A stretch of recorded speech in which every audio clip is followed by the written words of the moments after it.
हाय बंधुरा आज आमी बानाबो तेला कचु शाकेर तरकारी। चलो ताहले प्रथमे शाकगुलोके सुंदर करे बेছে নিই। আমাদের এখানে এগুলোকে তেলা কচু শাক বলে। তোমাদের ওখানে এগুলোকে কি বলে অবশ্যই কমেন্ট করে জানাবি। এই দেখো হয়ে গেছে আমার বাসা সুন্দর করে। চলো আমি এগুলোকে ধুয়ে নেই সুন্দর করে জলে। এই তো কড়াই বসিয়ে দিয়েছি, তার ভিতরে প্রথমে দিয়ে দিলাম রসুন, তার ভিতরে দিয়ে দিলাম শাকগুলো একটু ভেজে নেব সুন্দর করে। ভাজলে আর কি টেস্টটা সুন্দর আসে।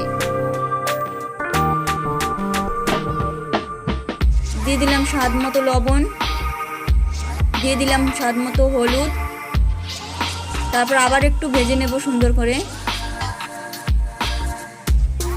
দিয়ে দিলাম উপর থেকে কাঁচা লঙ্কা। এই তো হয়ে গেছে প্রায় আমার ভাজা। দিয়ে দেব জল পরিমাণ মতন।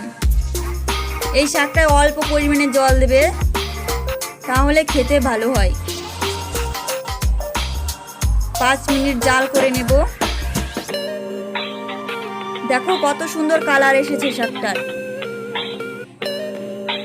এই তো হয়ে গেছে প্রায়। দিয়ে দিলাম উপর থেকে কিছু মাছের মাথা।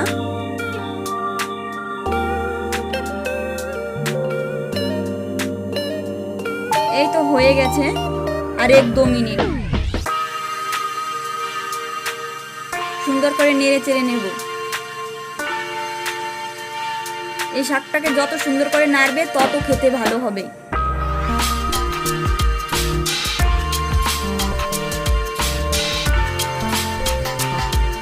হয়ে গেছে প্রায়। ভালো করে আবার একটু নেড়ে নিচ্ছি যাতে খেতে ভালো হয়।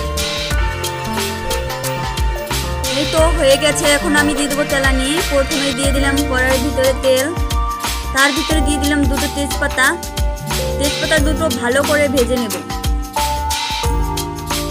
এই তো হয়ে গেছে তেজপাতা দুটো ভাজা। এবার এর ভিতরে দিয়ে দেব জিরাগুলোকেও সুন্দর করে ভেজে নেব। হয়ে গেছে জিরাগুলো ভাজা, এবার আমি উঠিয়ে নেব। জিরা এখান থেকে আমি কিছুটা উঠিয়ে নেব, পরবর্তীতে লাগবে এগুলো। তোমরা চাইলে উঠিয়ে নিতে পারো কিংবা গুঁড়ো দিলেও হয়ে যাবে। এর ভিতরে দিয়ে দেব শাকগুলো। ব্যাস, জিরের গুঁড়ো দিয়ে নামিয়ে নিলেই হয়ে গেল আমাদের তেলা কচু শাকের তরকারি। সুন্দর করে নেড়ে চেড়ে নেবো আর একটু।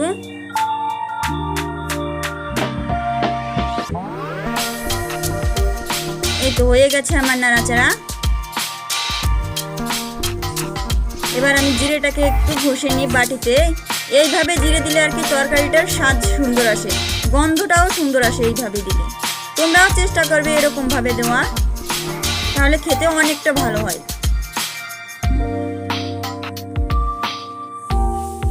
এই তো দেখুন কি সুন্দর হয়েছে তরকারিটা। একটু মাছের মাথাটাও ভেঙে গেছে, খেতে অনেকটা সুন্দর হয় এই তরকারিটা। তোমরা অবশ্যই একবার চেষ্টা করবে, অবশ্যই একবার রান্না করে খাবে, দেখবে অনেকটা ভালো হয় খেতে এটা। এখন আমি নামিয়ে নেব তরকারিটা। নামিয়ে নিলাম।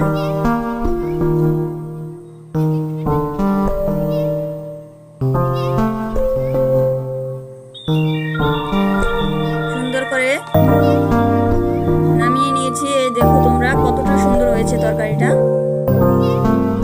দাঁড়াও আমি একটু কাছ থেকে তোমাদের দেখাচ্ছি।